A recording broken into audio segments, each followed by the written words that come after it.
winter festival that I'd like to look at that carried some ideas into our modern Christmas today is the Roman Saturnalia.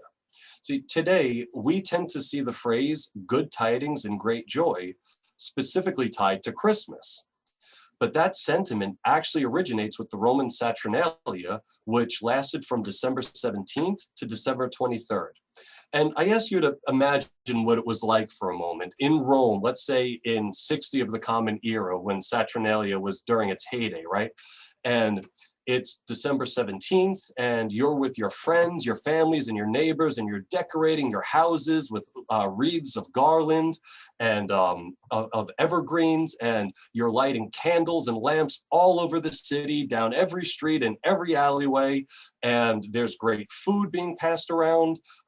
There are these large bonfires that were ignited in more open areas of the city, and people would get naked and warm their bodies as they danced around these fires.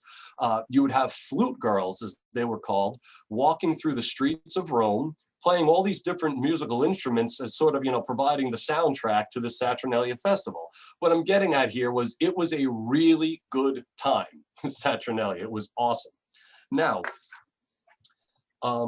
beyond the festive revelry, the Saturnalia festival also recognized and celebrated something virtually unheard of in the ancient world, and that was human dignity.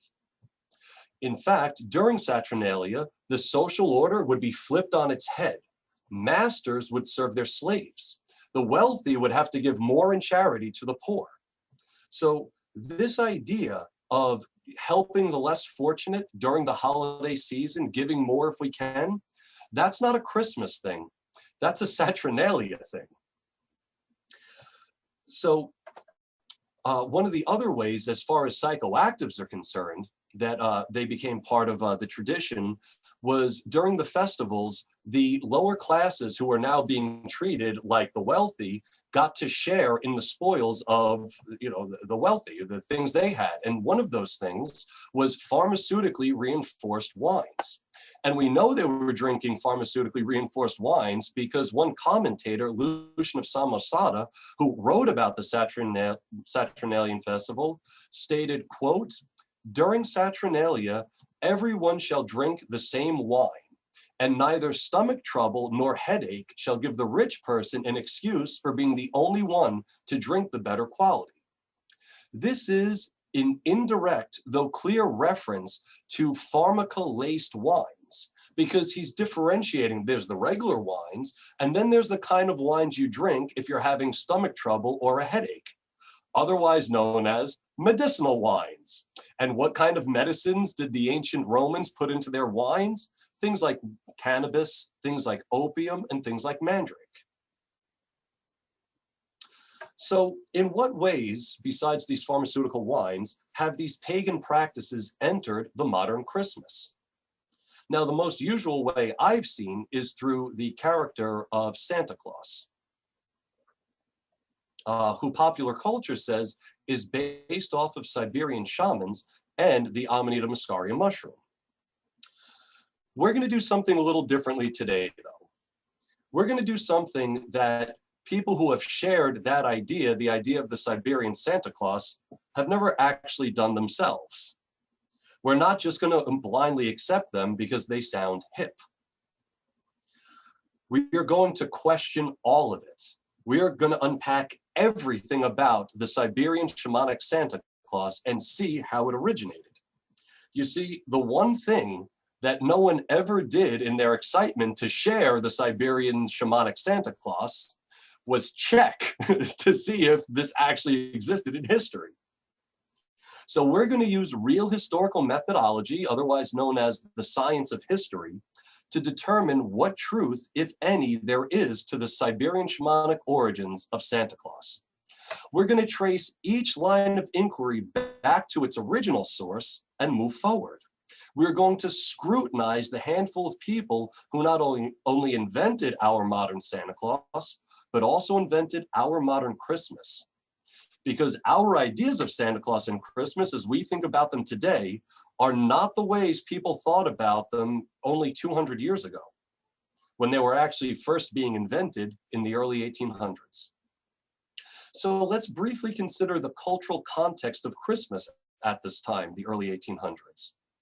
The earlier Saturnalia custom of the lowest of society, sharing in the spoils of the wealthy, actually remained. People were still doing that.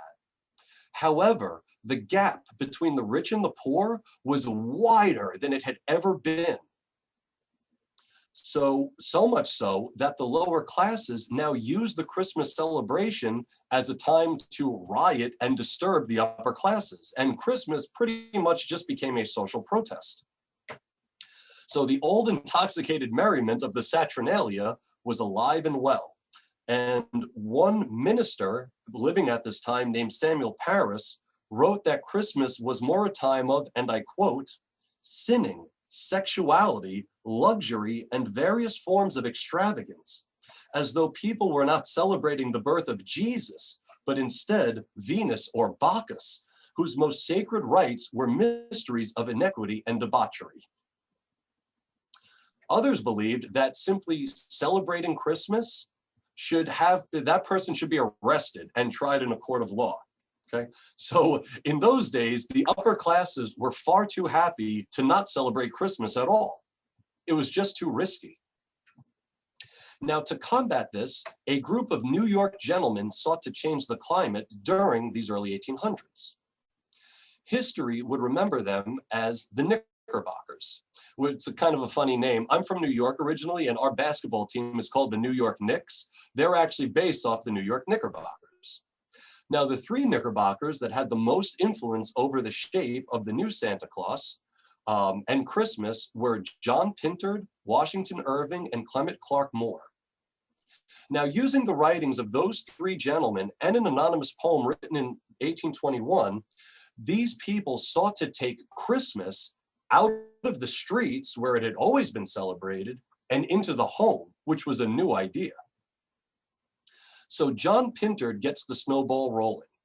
Pintard had experienced the unifying power of what he termed the old customs, i.e. Saturnalia, during his youth, when everyone, rich and poor, would get together and celebrate, and the poor would receive the majority of spoils. Unfortunately, as I said a moment ago, by the early 1800s, such a coming together of the rich and poor was unthinkable. The classes were more divided than ever, and of course, it was all political. Believe it or not, Thomas Jefferson winning the election in 1804 had more to do with shaping who Santa Claus would be than Siberian shamans. Thomas Jefferson had ushered in a new democracy that was alien to the rich conservatives of New York. The wealthy thought that this was the end of America and their amassed wealth, and the beginning of mob rule and civil disorder.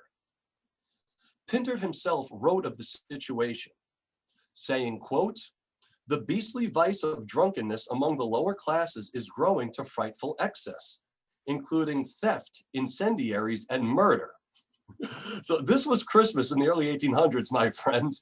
Theft, fire, and murder. It's no wonder the rich didn't want to celebrate.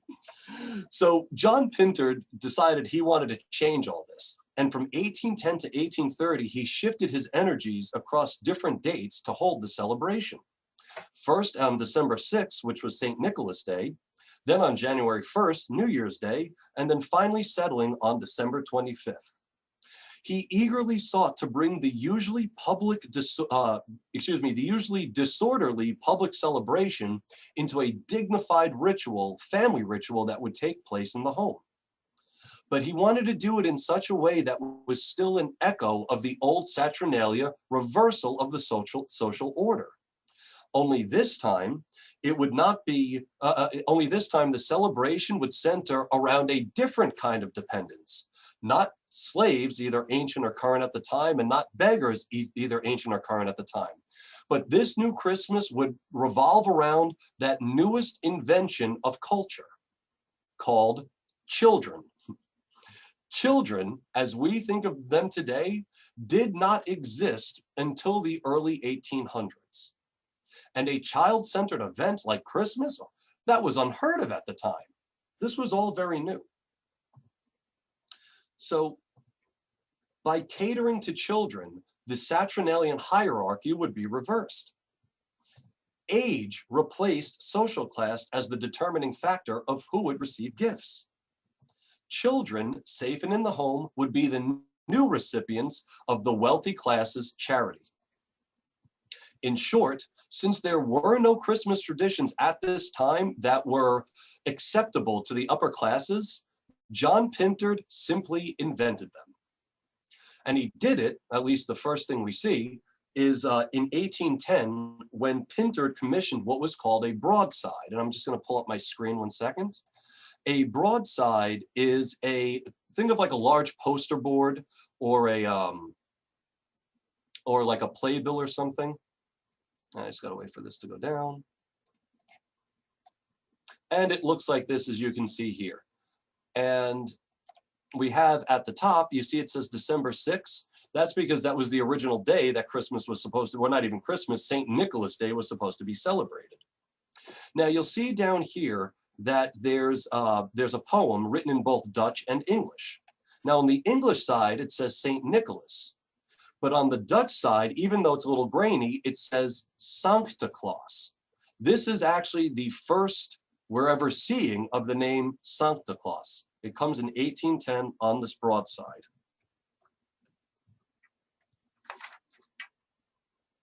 Now, this is the moment when St. Nicholas is going to actually start becoming Santa Claus in popular American ideology. Now here, Santa Claus is both, he's not just a giver of gifts, he's seen in his bishop's role. See in the, he's wearing the mitre and or not the mitre, but he's wearing the tarab, as they're called, the tabard, I believe they're called, the tabard, excuse me, of a bishop. So he's still in his bishop's role as both a rewarder and punisher. Why is this not going to the next slide now? Sorry, one moment. For some reason, this is not going to the next slide. Sorry, I just have to stop the screen share 1 second and redo it. My apologies, everybody. Thank you for your patience. And, sorry. Let's make this bigger. There we go. Okay, so he's still in his role as rewarder and punisher in his bishop's role, as we see here again with a close-up. See, he's got this rod here, okay? That was the sign of giving somebody punishment. Today, like the kid gets cold, but in those days, he got a rod. So that's why you see this kid's crying over here and he has the rod. Well, he was probably acting like a little asshole, and that's why he got the rod. And his sister here, who was being a good little girl, she got the presents. So again, Santa Claus very much in his role as not just gift giver, but also punisher if need be. Now, the second Knickerbocker crucial to our story is this guy here, Washington Irving, whose book in 1809, A Knickerbocker History of New York, would do much to actually give us our earlier ideas of who the Santa character, or rather I should say St. Nicholas character actually was. It's a little difficult at this time because St. Nick is becoming Santa Claus, and sometimes they're interchangeable and other times they're not. So apologies if I mix them up here and there. Now, finally, our third and probably most influential Knickerbocker was Clement Clarke Moore, who wrote probably the most famous poem ever written on American soil, which is The Night Before Christmas, or A Visit from St. Nicholas. Now, this is, it's sometimes jokingly referred to as the only poem that children will learn to recite without being forced to do so. Now, this poem's a little interesting because for the first time in history, Santa Claus or Saint Nick is actually going to appear on Christmas Eve. Up until this point, he always appeared on December 6th, St. Nicholas Day. Knickerbockers like Moore, Irving, and Pintard believed that they belonged to a class of nobles who wanted to create a folk identity for New Yorkers. You have to bear in mind that this was right after the Revolutionary War. So America, the United States, was a very new country. Most people at the time held no allegiance to this new country called the United States that nobody even knew was even going to work out. Everybody still held allegiance to their own state. These Knickerbockers wanted to use St. Nicholas as a mascot, a sort of patron saint for New York. And it's not letting me, sorry, give me 1 second with this. It's making me stop in between each share and share it again. I am so sorry, everybody.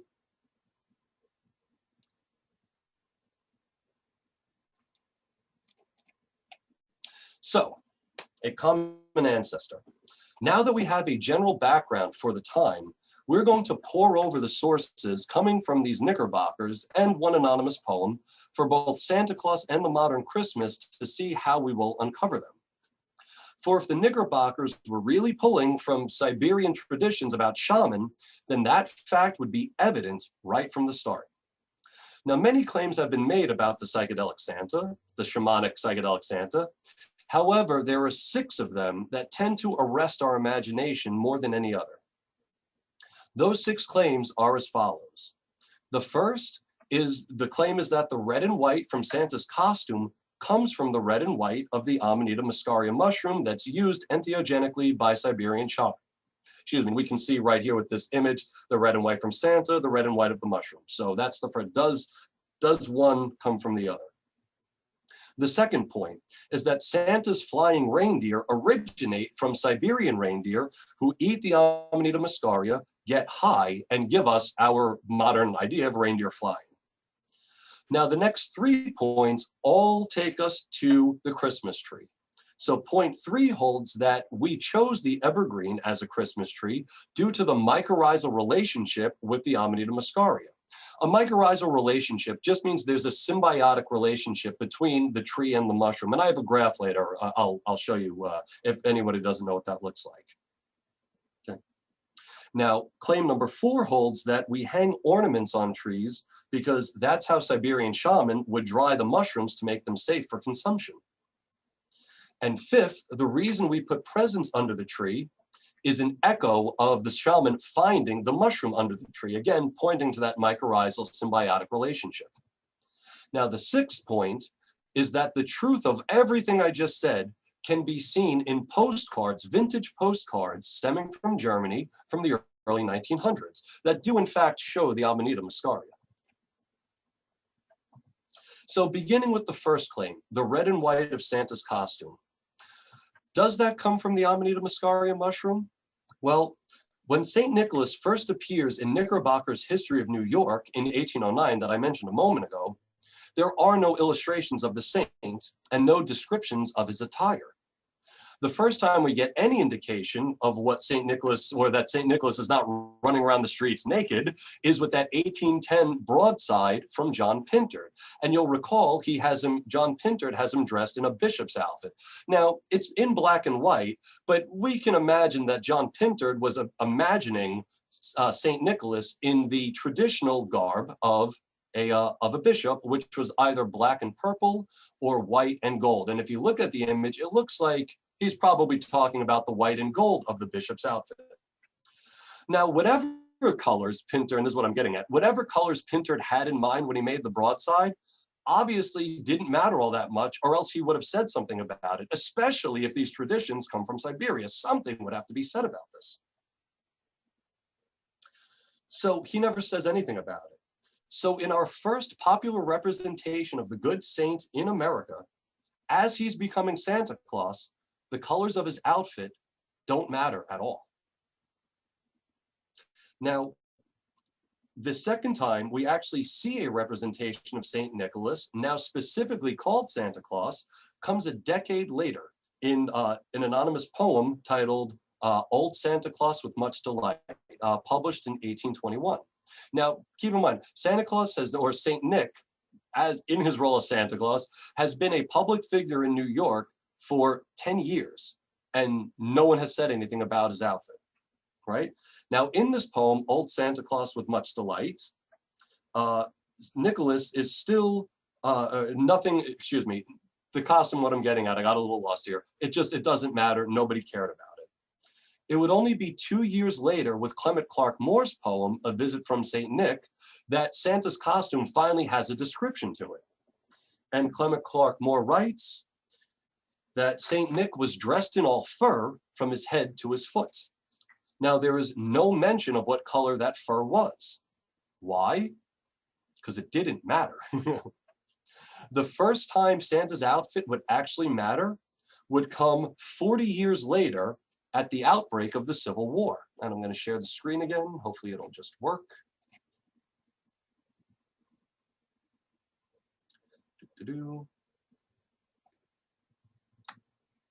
Yes, no, maybe. There it goes. This is an early picture of Santa Claus from Harper's Weekly, right? And here we have St. Nicholas, right? And he's feeding and giving gifts to Union soldiers, right, during the Civil War. And even though the image is in black and white, Thomas Nast, the person who illustrated it, clearly wanted to make St. Nicholas dressed in dressed like the American flag. That's why there's stars on his jacket and stripes on his knickers.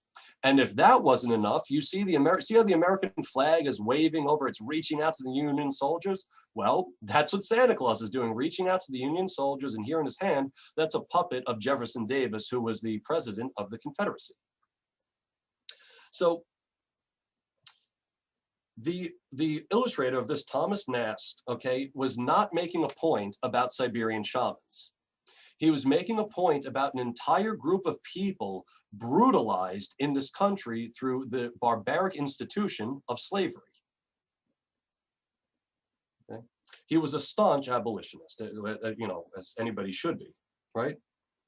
So now, I know people are quick to say that the red and white come from, of Santa's outfit, come from the amanita muscaria, but I think we should proceed with caution, lest we whitewash, or should I say red and whitewash, the history of slavery in this country. Now, what I find even more interesting is that after the Civil War ended, the colors of Santa's costume went back to not mattering at all once again. Here he is from 1864, the year the Civil War ended, right? And this is from a version of the visit from St. Nick. And here, Santa Claus, or St. Nick rather, is dressed all in yellow. Here he is for an advertisement 2 years later, and he's dressed in red, yellow, and green. Here he is from a book cover from 1902, The Life and Adventures of Santa Claus. And here he has on a green jacket, thigh-high boots, and yellow leopard print. So Santa's gone full cougar by this point. It would only be 29 years after this book was published in 1931 that Coca-Cola would adopt Santa Claus as their spokeself.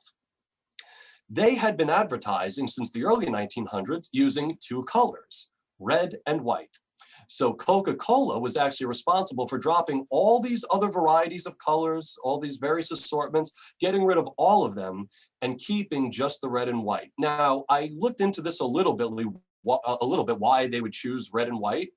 And I'm not 100% certain, but from what I can understand, at least from a consumer and marketing perspective, which by the way, I don't know much about it or anything about it all, but it was felt in the early 1900s that red and white stimulated people's appetites. And that's why Coca-Cola chose red and white.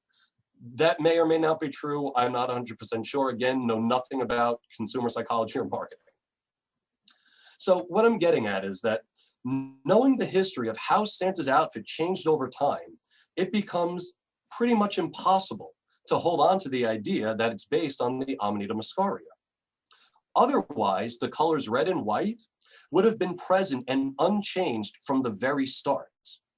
Instead, we get a natural unfolding of history over time. Just stop the screen share. Cool. Now, next we need to look at are the origins of the flying reindeer. It has been suggested that the flying reindeer come from Siberian reindeer that eat the amanita muscaria for its intoxicating effects, get high from it, and thus fly. So that's where we get this idea. And while it's true that Siberian reindeer do eat the amanita muscaria mushroom specifically for its intoxicating effects, let's see if that's actually what served as the basis for Santa's flying reindeer. Now, the first mention of Santa Claus having any vehicle at all takes us all the way back to the Netherlands in the mid to late 1800s. And here, Sinterklaas doesn't live in the North Pole, but actually lives in Spain. And each year on December 6th, St. Nicholas Day, he takes his boat from Spain, he sails it from Spain to the Netherlands to give gifts to children. Again, in the bishop's role of rewarder and punisher. Now, this ship does not fly, and needless to say, it is not pulled by any animals because they would drown. Now, the first mention of Santa Claus having any flying vehicle at all appears in Washington Irving's Knickerbocker History of New York, which you'll recall was published in 1809. Now, here Santa Claus does not ride in a sleigh, but instead in a flying wagon. And this flying wagon is not pulled by any animal at all, reindeer or otherwise. The first mention of reindeer associated with St. Nicholas comes from that previously mentioned anonymous poem from 1821 titled Old Santa Claus with Much Delight. Here, one reindeer, not 8, just one reindeer is mentioned as traveling, and I quote, over rooftops and tracts of snow. Well, to be over rooftops means that it's a clear reference to flying.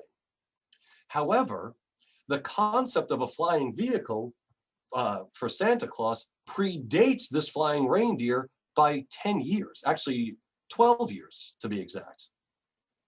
Now that's not even the end of the story. A poem written 2 years later from Clement Clarke, the most famous poem ever written in America, had a totally different idea of these reindeer and how they got on rooftops. And I'm just going to go back to the share screen again, sorry.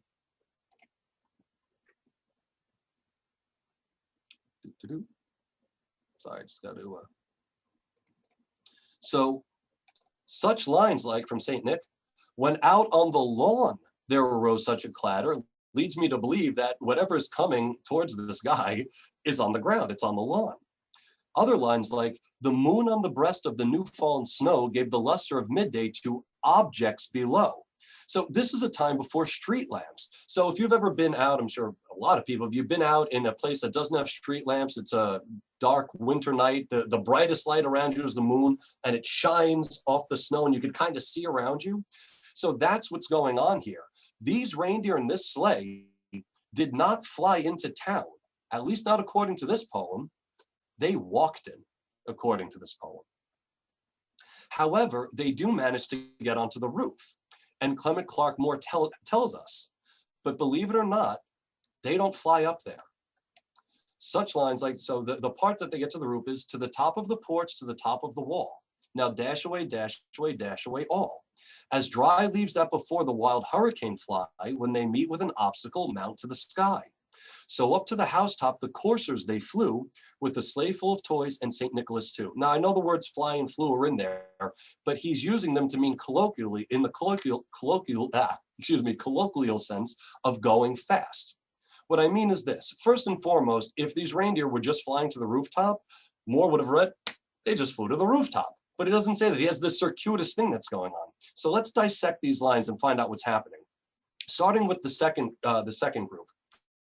When they meet with an obstacle, mount to the sky. So if you've ever seen when he says a dry leaf before the wild hurricane, it's kind of just here and there, it hits something, it kind of bounces off or scales up it. That's what he's talking about. Now the next line, so up to the housetop, the coursers they flew. Well, what's a courser? A courser is a really fast horse. So here Moore, he's either saying one or two things. He's either saying that these reindeer, Santa's reindeer, are like flying horses, probably not, or he's saying that these reindeer ran so fast, like flying horses, that they actually scale the sides of houses, from the top of the porch to the top of the wall. It is my belief that these reindeer are scaling the house. They are not flying up. And again, it was only by looking at this poem very closely that I saw that.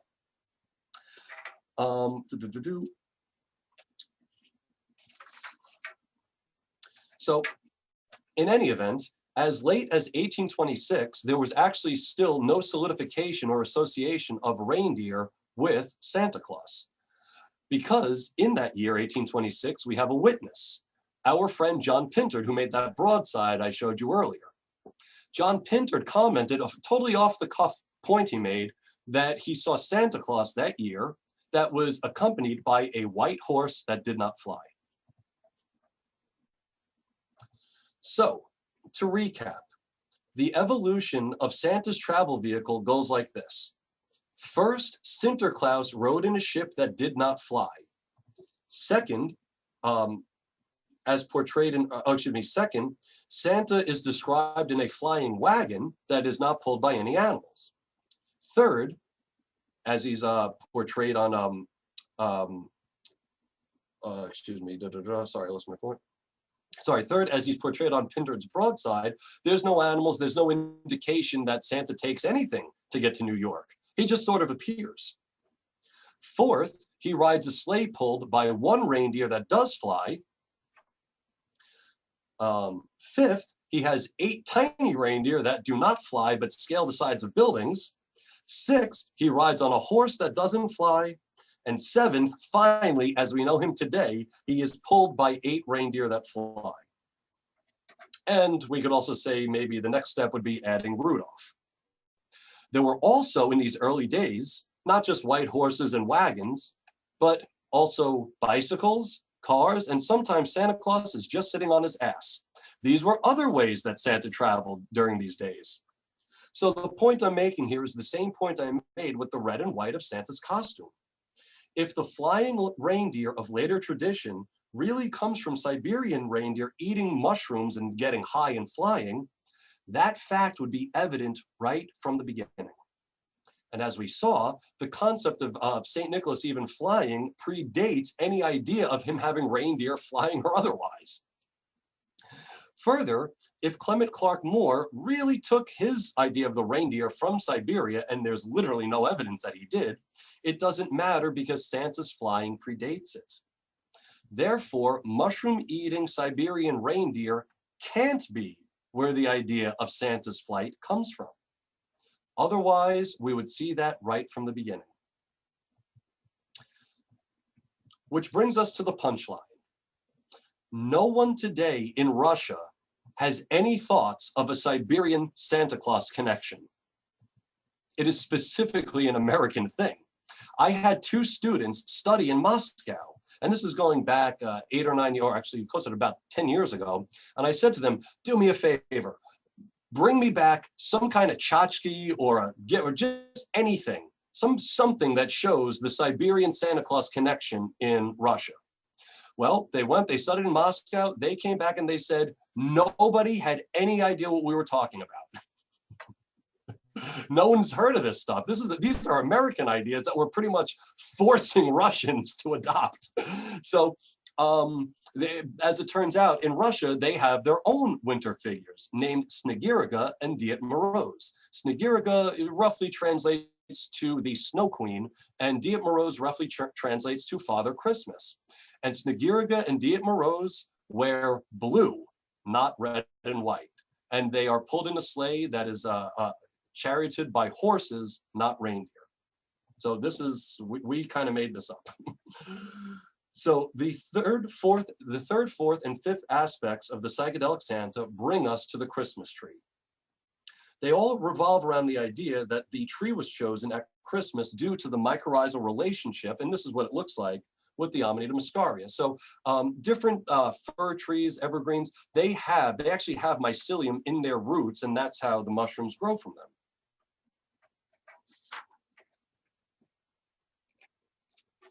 So let's start with claim number 3 here. States that the evergreen was chosen due to the mycorrhizal relationship. Now this claim can actually be put to rest very easily.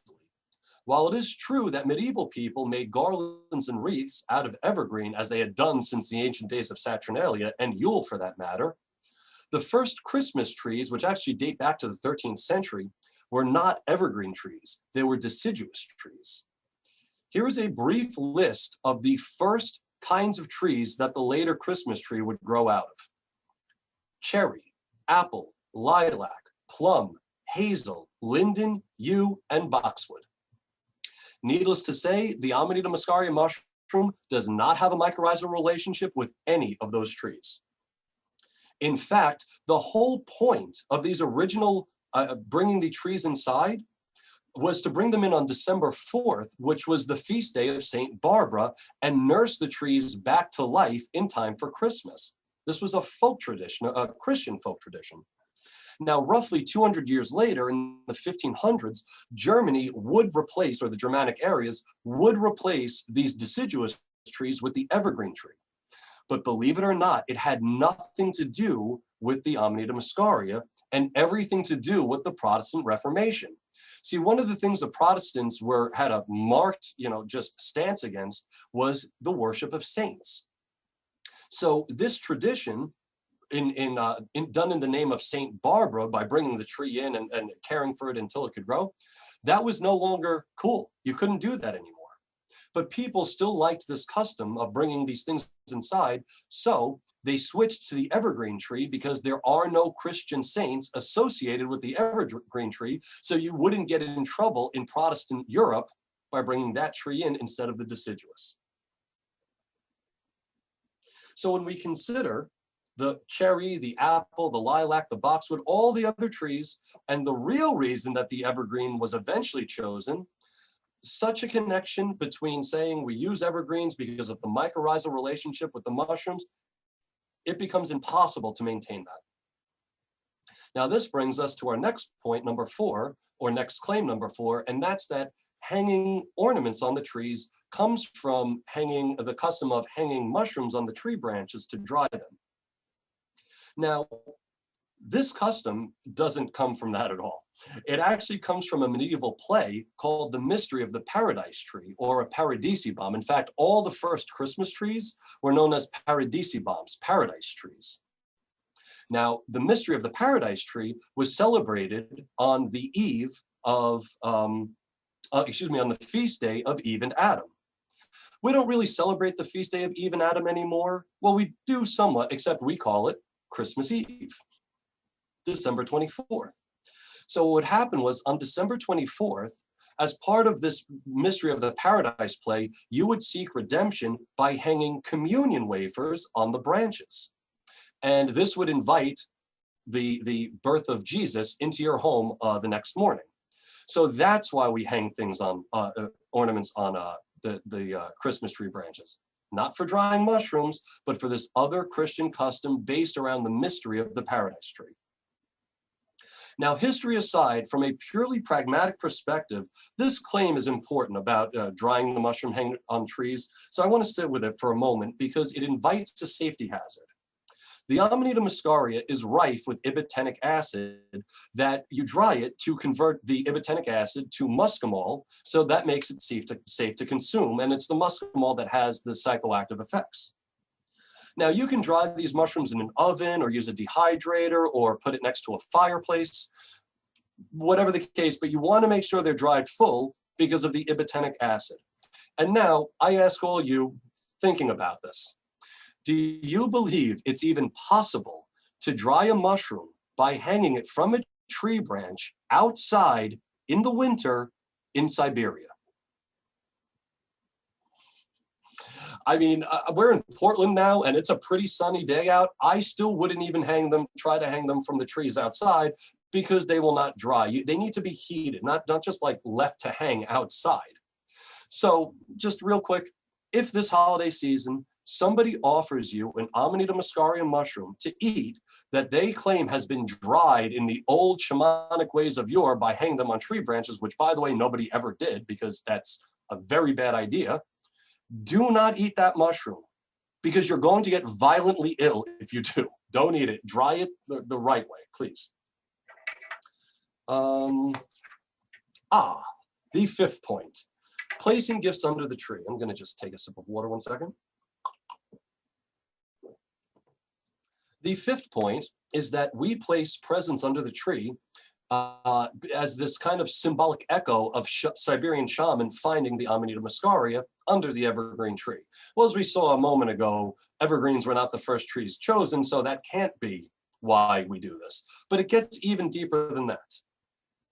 You see, we today put presents under the tree, but in the early 1800s, when all these ideas were being formed, that wasn't the case. Although they take a backseat to the tree now, Christmas stockings were actually the preferred gift-giving delivery system. Now, eventually, the stocking fell out of favor and were replaced with what was called a lichtstock. Now, we don't have lichtstocks anymore, but the next time you go to a holiday party, you will be able to see what they evolved into. This is what a lichtstock was, or called a Christmas pyramid.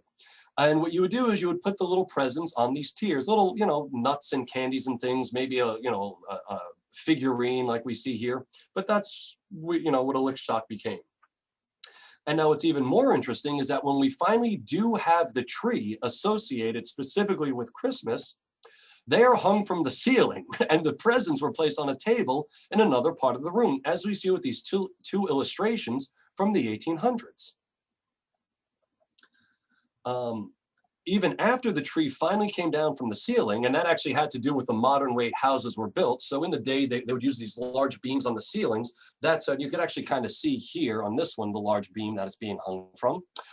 But they started making, just if you look up in your own ceilings, you'll see just plaster. And that's why when they started making roofs of plaster like that, they couldn't hang the trees anymore.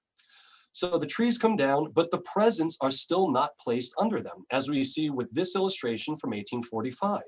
And this little Santa Claus character, he's still putting he's putting the presents on the branches now, right? So the presents are now associated with the tree, but they're not underneath it, they're on it. And also, I'd just like to point out, even at this late date, 1845, you'll notice it's not an evergreen tree, it's a deciduous tree still. And I'm sorry, where was I?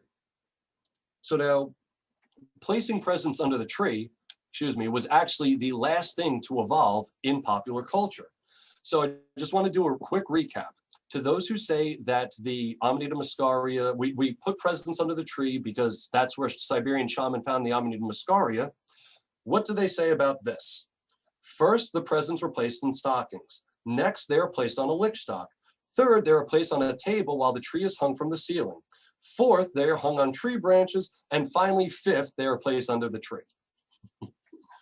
And this actually only happened due to the rise of corporate capitalism. You see here on this illustration, this image, the presents are still small. They're little candies and nuts and maybe a doll or a wooden horse. With the rise of corporate capitalism and essentially the invention of spoiled brats, presents got a lot bigger. So we couldn't hang them on the branches anymore. You destroy the Christmas tree.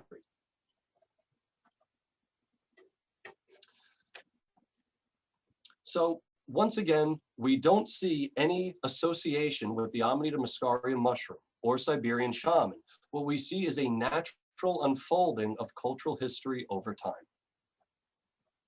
Now, these are the kinds of problems that we run into when we simply take unrelated data from all over the place and kind of just, without really critically thinking about what we find on the internet, just create these whole new ideas.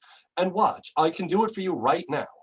Okay, I'm going to prove to you, using the same logic as the people use to prove that there's a connection between Santa Claus and Siberian shaman, I'm going to use that same logic to prove that Christmas is really a cover for cocaine use. Let's go back to Clement Clarke Moore's poem, right? How does Santa Claus leave? Well, he says, and I quote, laying his finger aside his nose, then giving a nod, because it was really good cocaine, up the chimney he rose, just like the flying reindeer. And anyway, what's with staying up all night looking at your window like a paranoid freak? And what's with all that snow? Clear covers for cocaine at Christmas, right? And in fact, Coca-Cola, they adopted Santa Claus as their mascot, their figurehead. Well, Coca-Cola used to put cocaine in their drink. That's what the Coca from Coca-Cola comes from. So you see what I'm saying? You could use all of that and just prove that, oh, there's a secret history of cocaine here. But we all know there really isn't, just like there isn't one with the Amanita muscaria mushroom. Now, the sixth and final piece of evidence that people use to make this connection are old holiday cards from the early 1900s. Now, it's interesting psychologically how this happens. You're going to love this. Somebody tells us that Santa Claus is based off Siberian shamans, right? So what's the first thing we all do? We Google it, otherwise known as Google scholarship. And see here, all I did was put in Santa mushroom, and we have 49 million results in only 59 seconds. Wow, that's really cool. Okay. However, so then we're intrigued by this. So then what do? We then go to the Google image search, and this is what happens. This is what we see. a sea of red and white, right? And here's one of those holiday postcards that I'm going to talk about in a moment. Here's Santa Claus, here's a mushroom, here's Santa Claus, a mushroom. It's just this sea of red and white. But if you look closely, none of the mushrooms are actually supposed to be on the image with Santa Claus. This one down here has been superimposed, this one's been spliced together, and this one, which is authentic, doesn't have Santa Claus at all. So that's what's actually happening. If you want, you can do your own Google image search to try to find just one postcard, an authentic postcard that shows Santa Claus and the Amanita muscaria mushroom.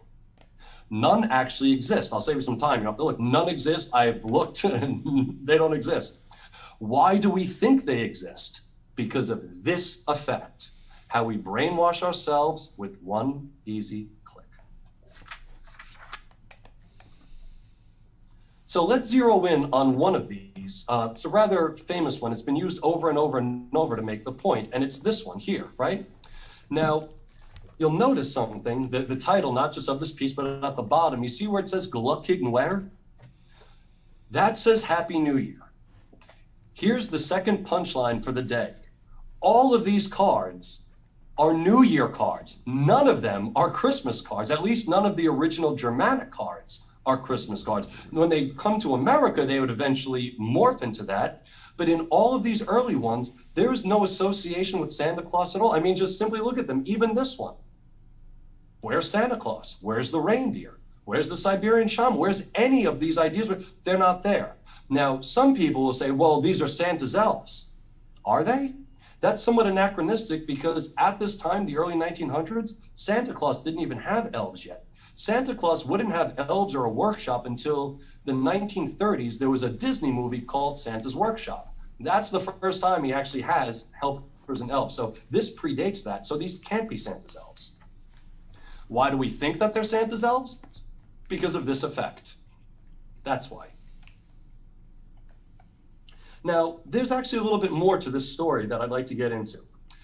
When we look at some of the earliest cards, we get clues as to how this all happened, right? So in these early cards, there's an association with pigs, little elf guys, and mushrooms. Right? Now, these are the ones from Germany and the Germanic areas. Now, in later cards, you have still mushroom, you have the pigs, you also have four-leaf clovers and horseshoes, right? And here we see the four-leaf clover, the pig, and here she's holding the four-leaf clover. Well, what are the four-leaf clovers and the horseshoes doing on these holiday cards? What do they have to do with the holidays? Well, in 1909, sorry, one moment. In 1909, some people were wondering that same question. At a congressional meeting that year, a guy named Francis Hamilton decided to use a speech he was given on tariffs to address this issue. Taking the floor, he spoke, and it's in his speech that the great mystery of the Amanita muscaria postcard caper comes to an end. He writes, the German postcard manufacturer, or he said, I should say, suddenly realized that the demand for postcards was greater in the United States than in any other country. The result of all this activity was that for a long time, the German and Austrian manufacturers were the only ones producing cards in this country.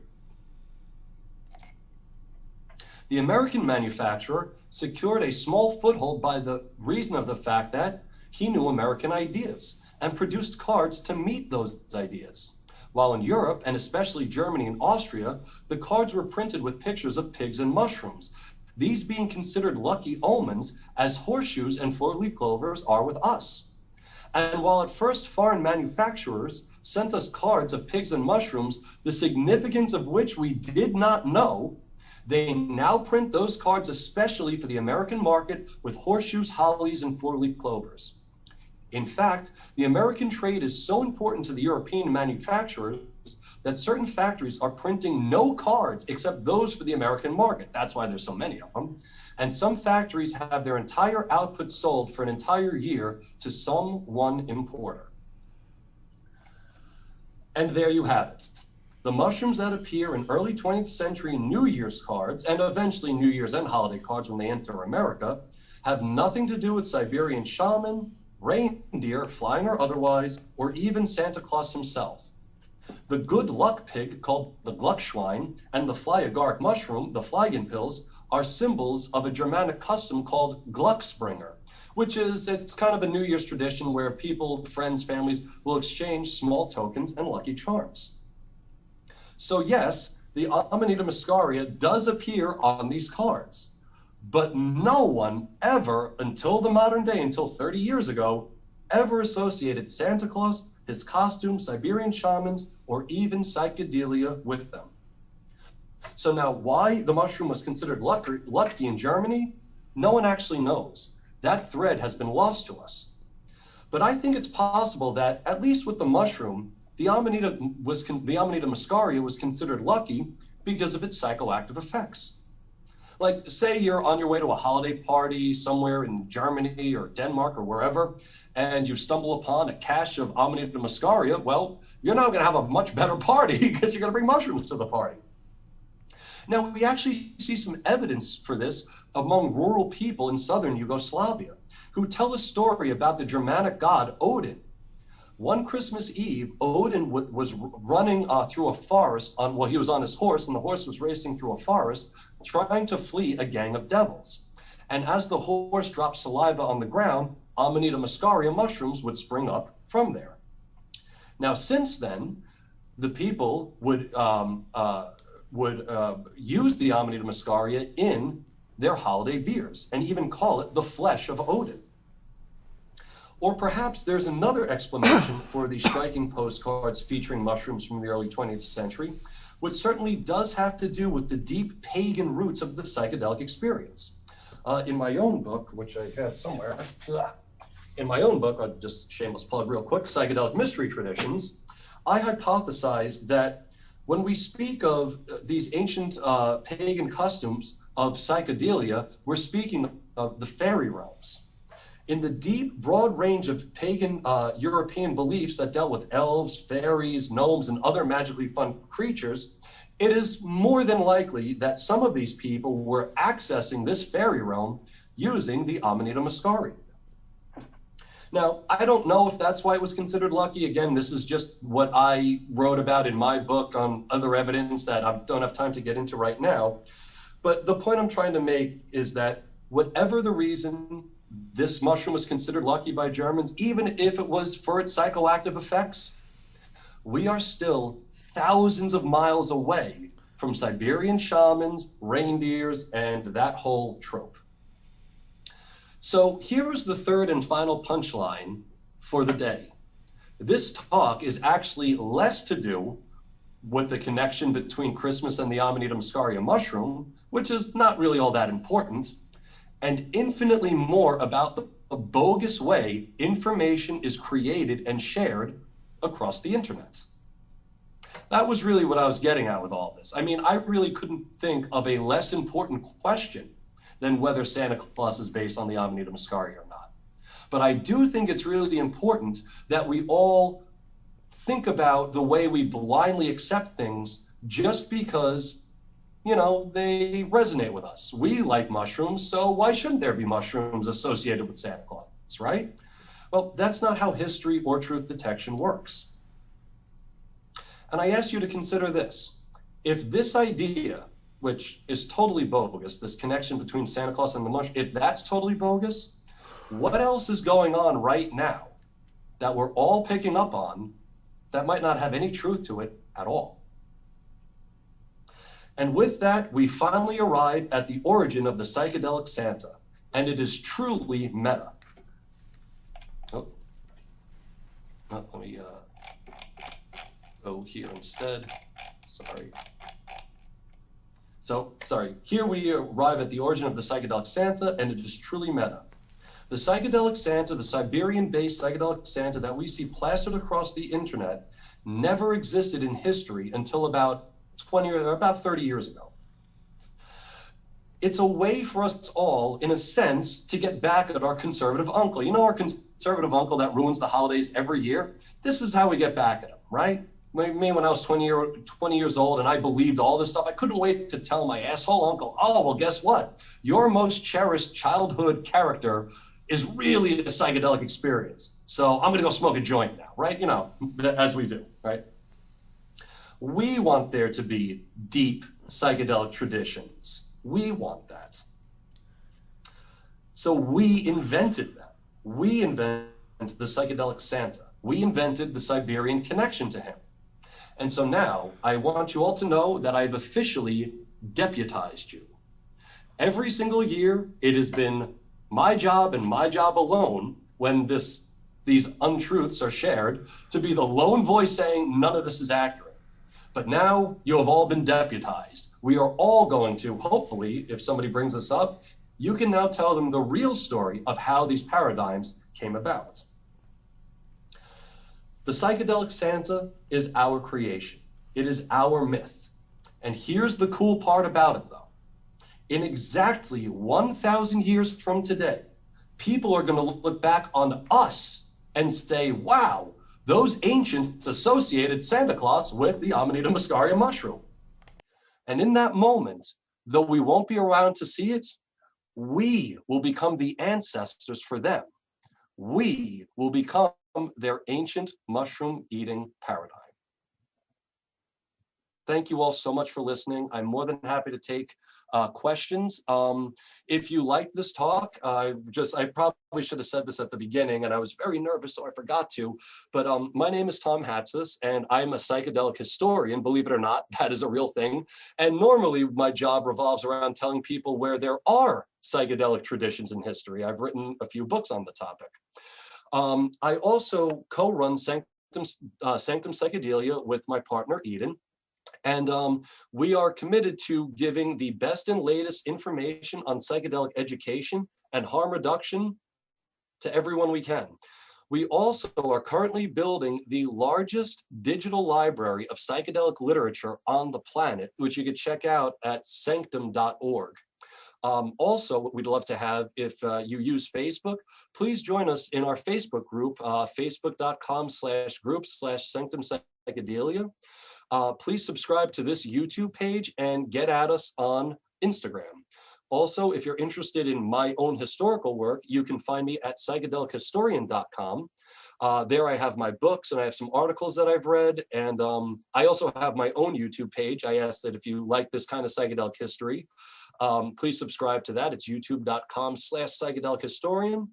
And please also get at me on Instagram at psychedelic-historian.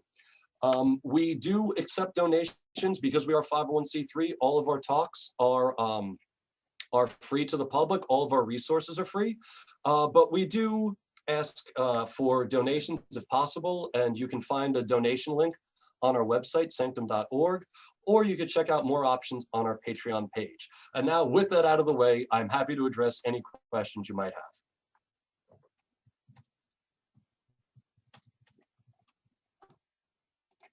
Let's see.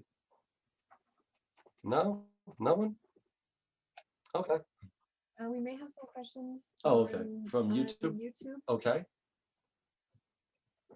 We had, let's see here.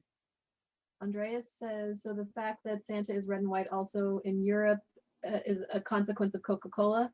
Yes.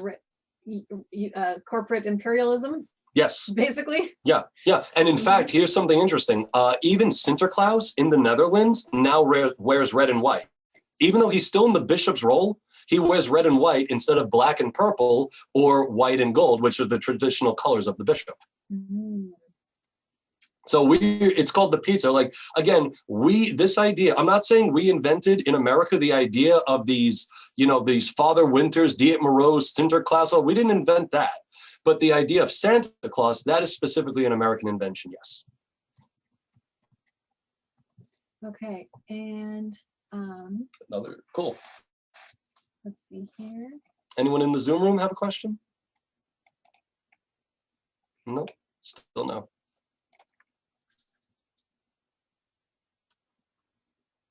Okay. If you're watching on YouTube, so if they weren't, we'd, hold on a second. Okay, here they come. So if it weren't for Coca-Cola, we'd only had St. Nicholas. No. We had Santa Claus before. The only thing I'm saying that Coca-Cola did was standardize the red and white for the costume. We had Santa Claus through the entire 1800s. You know what else is really interesting that also took place during the 1800s? The Amanita muscaria mushroom was very popular. In Andy Letcher's book, he goes over this and talks about how popular in fairy tale books that we've all seen, Lewis Carroll's Alice's Adventures Through Wonderland, and a bunch of other books would all feature the Amanita muscaria. So even at this time, while the Amanita muscaria was popular, nobody ever associated it with Santa Claus. Let's see, there's another question. What about mushrooms hung in the stockings? No, that's the same. That's just a made up kind of thing. Like nobody ever did that. So that's actually really interesting. I could show you real quick how that happened. Let me find the books. So that idea, the reason we think that people put the mushrooms in Christmas stockings comes from two horrific books called Astrotheology and Shamanism and Mushrooms and Mankind. So what happened was in Mushrooms and Mankind, the author, James Arthur, he wrote that, actually writes that you have to dry these things by a fireplace or dehydrated or whatever like that. Now what happened in this book, the authors, because they're not very good at doing investigative work at all, cite this guy as saying, so in here they say that we hang the stockings by the fireplace because that's where the mushrooms go. And they cite this dude, but this dude never actually said it. So these guys just made it up. Now, something else interesting, that I could get into, is that as far as why we hang stockings by the fireplace and why we put presents there, that has to do with an old legend from St. Nicholas. So the real St. Nicholas, like the actual guy from the 3rd century mirror, like the real Bishop St. Nicholas. One of the legends about him holds that he found there was a widower who was poor. And he had 3 daughters who he could not care for. And, this was the 3rd century. He was going to sell them into slavery just so that he could pay his bills. St. Nicholas, or at the time, he wasn't St. Nicholas yet, but the Bishop Nicholas of Myra heard about this. And he went and he threw gold coins through this person's window, through the guy's window. Some of the coins landed in the girls' stockings that were hanging by the fireplace. That's where the tradition comes from. It has nothing to do with drying mushrooms. Yeah, I got a few more, 1 second. A few more. Okay, so that's the mushrooms hung in stockings. So the Christmas tree, so the Christmas tree, that's a great question. The question is, so the Christmas tree is pagan, i.e. derived from the parody, or rather, sorry, not pagan, but Christian. Yes. So here's something interesting that we do. We take all of these paradigms and we put them together, right? We have wreaths of evergreen and we have the evergreen tree. But those two things in history were actually separate. The wreaths comes from Saturnalia. The tree comes from the mystery play from the 12th century that was celebrated mostly in France, if that answers your question. Yeah, they are. I know that today we tend to say that the tree is pagan because it's evergreen, but as I explained earlier, the tree is only evergreen because the Protestant Reformation put the kibosh on worshiping saints. And the whole reason we brought the trees, and again, nothing to do with paganism, it had to do with the feast of Saint Barbara and this custom of trying to revive the tree for Christmas. Let's see. Another one. Sorry, a lot of questions. They're finally coming in awesome. From our good friend Casey McFarland. Was Amanita muscaria used in rituals and to celebrate without regard to Christmas or St. Nicholas? Oh, hell yeah. Hell yeah. People have been using Amanita muscaria, for a very long time, and they have been using it for both its recreational effect and its entheogenic effect. So you definitely have that. And I brought up also those people from Southern Yugoslavia. I believe they're called the Kochevia people. They are, to this day, they're still putting Amanita muscaria in their holiday beers. So Casey, absolutely yes. Absolutely yes. Robert asks, will lecture notes be available on your website? Robert, that's a great question. I hadn't even thought of that. Yeah, let me think about that. I kind of have a bunch of things coming up, but I should be able to get the notes on there. I'll do my best. I really will. let's see. I would love to hear about connections to the Bible and psychedelics. Well, David Parker, oh, where did it go? I had a book What's the that I title? wrote, What's the title? Psychedelic Mystery Tradition. We'll find it. I'll find Where'd it go? Well, I used to have a book in answer to your question called Psychedelic Mystery Traditions that has disappeared. Like it just disappeared. It's gone. The book is gone, but yes, so I'm sorry. Anyway, to David Parker, if you're interested, I have 3 chapters in my book, Psychedelic Mystery Traditions. You can actually get it on my website, psychedelichistorian.com. I have 3 chapters that go into different ways that Christians used psychedelics. So mostly it was through cannabism, which is cannabis, which appears in the Old Testament, and mandrake. The next question, is there any link to keeping reindeer, feeding them, and harvesting the urine so eliminate the stuff that makes you sick? And this is from Chris and Chloe. Is there any to keeping, feeding? So here's the thing. In some parts of Siberia, they do keep reindeer, and they do wait for the reindeer to pee so that they could drink the pit. That's a real thing people do, absolutely.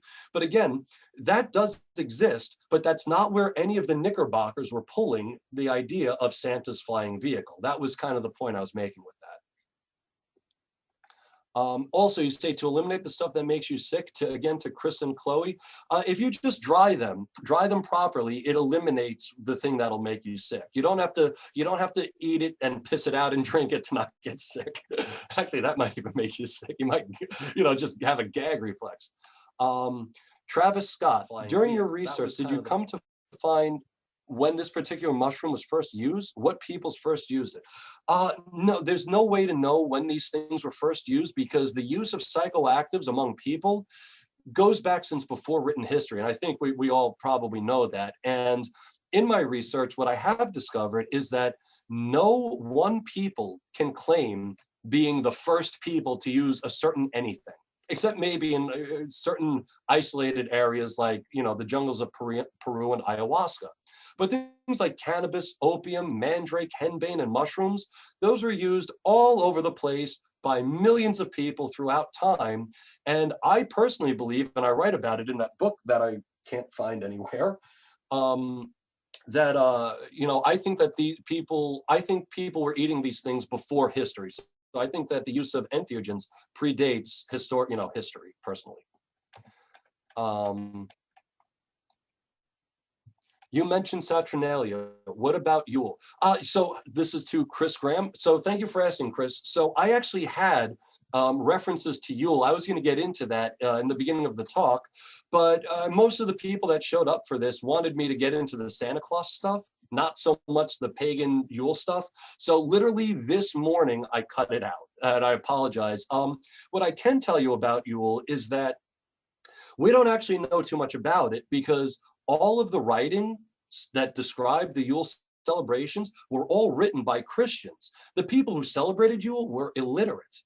And reading some of the accounts of these Christians, in my opinion, they were a little too quick to color these pagan rites with Christian ideas. Now, one of the things we do know about these people was that they drank a certain kind of beer called a Yule beer. And just like with Saturnalia, they would separate the pharmaceutically reinforced wines from the regular wines. With Yule, they did the same thing, and they called this special kind of beer a Yule beer. One scholar of Norwegian folklore actually said that this Yule beer was used to create an ecstatic connection between the participants and the gods. And my ears perk up, because all throughout history, anytime you're talking about somebody drinking something to be an ecstatic connection with the gods, you are almost always talking about some kind of entheogen being added to that drink. So there's definitely some psychedelic roots there. And considering that we are talking about Northern Europe, the people that celebrated Yule, is my best guess, were absolutely putting amanita muscaria in their beer, and probably psilocybe mushrooms as well. Probably cannabis too, definitely mandrake and opium. So lots of different stuff. Yes. We have a lot of questions on YouTube as well. Okay. Let me ask there's one last one here, and then we'll get to the YouTube. This is any ideas why was instead of and for winter festivals? Oh yeah, because in a lot of these places in Europe, amanita muscaria is far more rampant than psilocybe mushrooms. Pretty much that's why. And okay, we're going to move over to the YouTube questions. And again, if anyone has a question here, please don't hesitate to ask. I will get to everything. So Leaf just has a comment. In Sweden, Santa Claus is called Jultomten, i.e. the Yule Nissi. Okay. A combination of Yule later Christmas and the Nissi Tomte, I'm butchering these words, sorry, which looks like a small version of Santa Claus. Okay. Just I thought it was interesting how Cool. these things evolve. Yeah, of course. You know, Yeah, that's the perfect, perfect illustration of how exactly things evolve over time. What was that person's name? Leif. Leaf. Thank you, Leaf. Thank you. Thank you for your comment. I agree totally. Psychedelic Squirrel says, Psychedelic Squirrel. That's awesome. Just 10 points to psychedelics. So whoever you are out there, that's amazing. Psychedelic Squirrel says, are there any holidays that do have psychedelic origins then? My birthday. No. Holidays that have psychedelic origins. I don't know too much about how. Yes. Okay. So in ancient Egypt, there was a festival called the Festival of Hathor.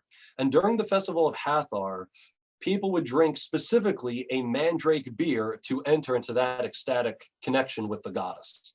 That is one that I'm aware of that is absolutely built around the use of a psychoactive, no questions asked.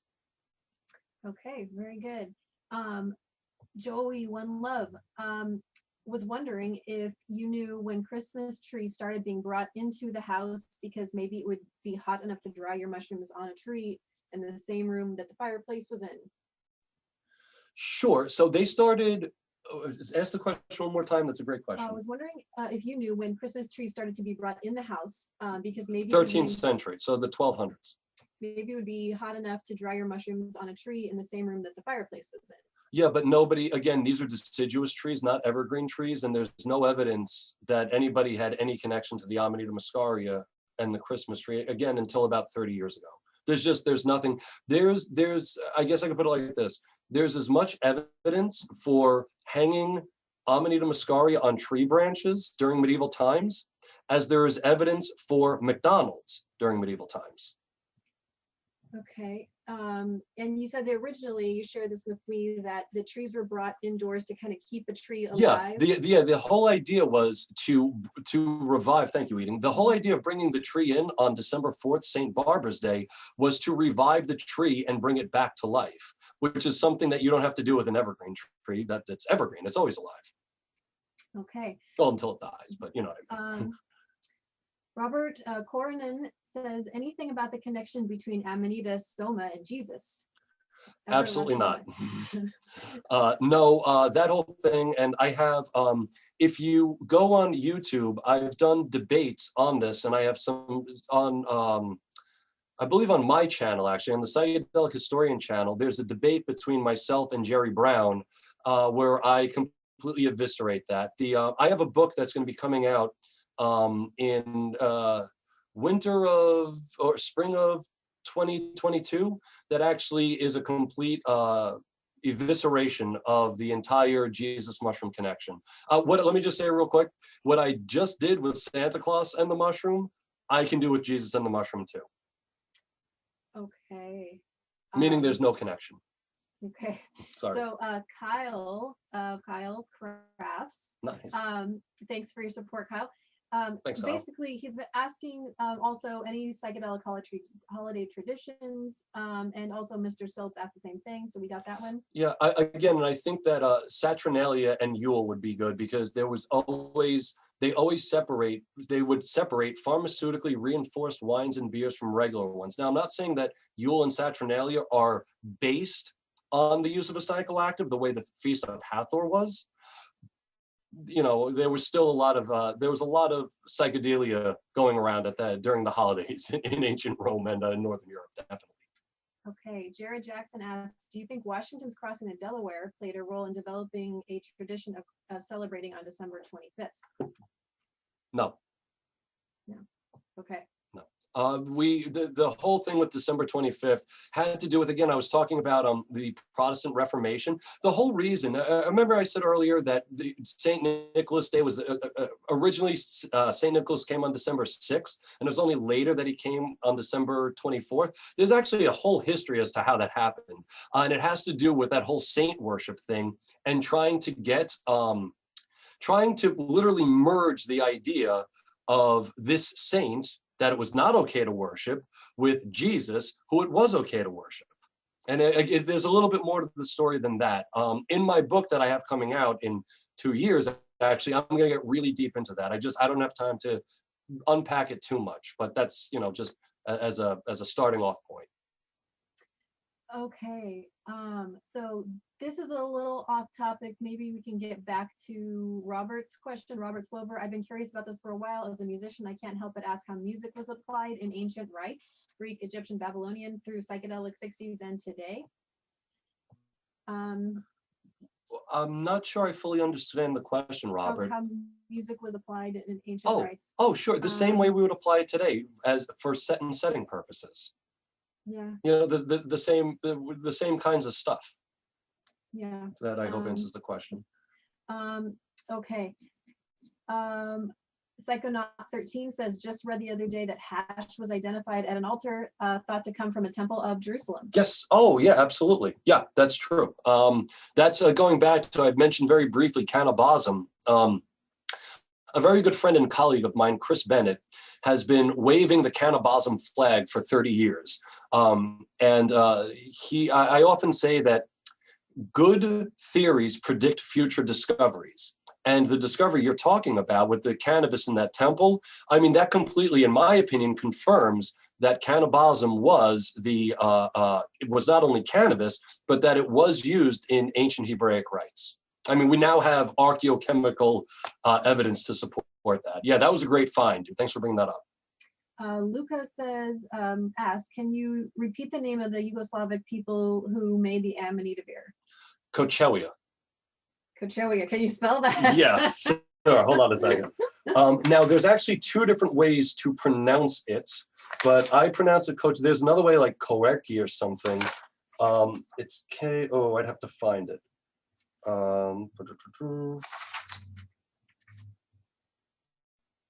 Okay, here it is. K-O-C-E-V-J-E. K-O-C-E-V-J-E. J-E. Yeah. Okay. And Daniel says, in Sweden, we have the Christmas goat, and he was scary. Do you know anything about him? No, I don't know anything about the Christmas goat. I'm sorry. Did that maybe, is that where we get the idea of Krampus? No, I don't even want to go there because, no, because I'm going to put bullshit ideas into the world. I don't want to do that. This whole talk is about not putting bullshit ideas into the world. So in it, I don't know, sir. I have no idea. Okay, and that's it for questions so far on YouTube. Okay, let's go back to chat. Okay, we do have, okay, here we go. Chris, when I saw Santa Claus coming into town on a donkey, it reminded me of Jesus riding a donkey into Jerusalem. Connection? Definitely not. If you believe there was an actual Jesus, do you think he was doing psychoactive substances? That's a great question. Or do you think he was wandering in the desert? He was merely hallucinating from the dehydration due to lack of water. Chris, those are great questions. In answer to the first one, no, I don't see any connection between Jesus coming into Jerusalem on a donkey and Santa Claus riding on the donkey, any more than I see a connection between 20,000 Leagues Under the Sea and Titanic, because they both have water as a main factor in it. So, you know what I mean? Like, there's too much is different. Now, as far as the historical Jesus, yes, I do think there was a historical Jesus. And I say that I'm not a Christian. If you can't tell, I am a witch. But as a historian, I do think that there is plenty of evidence for a historical Jesus. And in my opinion, and I do, again, if I could find that book, I do write that I think Jesus was, it's all right. Don't worry about it. Don't worry, it's gone. There it is. Oh, finally, thank you. This one. What my take on this, in fact, I have a video. If you go to my YouTube page, Chris, it's called, I don't know, it's called Jesus. and psychedelics, or Jesus and entheogens. And that video kind of gets into it, but the short of it is this. Jesus is called a rabbi over 40 times in the New Testament. Now, as a rabbi, he would be familiar with the tools of a rabbi. One of those things was the cannibalism that we know was used in Jewish holy rites. And the video is called Jesus and Plant Medicines, and that'll really answer the question for you. So I could get to these other ones. Give me the name of that book again, please. Sorry, the name of that book is Psychedelic Mystery Traditions, Spirit Plants, Magical Practices, Ecstatic States. Let me just make sure there are no more that I missed. Oh, you got another one? Katerina has one. Great. Is there a connection between making an animal sacrifice during the winter solstice celebration and the red color appearing on the robe? What robe? Are we, Katerina, are you talking about the robe of? Yeah, I mean, the short answer is I don't think so at all. But I'm not sure what robes you're talking about, or what sacrifice, or what, the thing about when we're talking about these things, so many different people have different ways, and there's all these little, regional differences and nuances. So it's kind of like, unless I know specifically the rituals, specifically the people, and specifically the ceremonial garb you're talking about, it's going to be a little difficult to answer that. Apologies, but I don't know that. I would need a little more information. Okay. And that is all for YouTube right now. That is all from YouTube. So with that, I'm just going to put this up one last time for everybody. Please do get in touch with us. We love to hear from you. Please leave comments on videos. I love talking to people. I love hearing your ideas about this stuff. You can check out our library at sanctum.org. Please join the Sanctum Facebook group. Subscribe to this YouTube page. Add us on Instagram. Subscribe to my YouTube page, Psychedelic Historian. Get at me at Instagram, Psychedelic Historian, and check out my books and other things on my website. You guessed it, called psychedelic-historian.com. And with that, I really thank you all so much. This means so much to me that all you guys came out for this.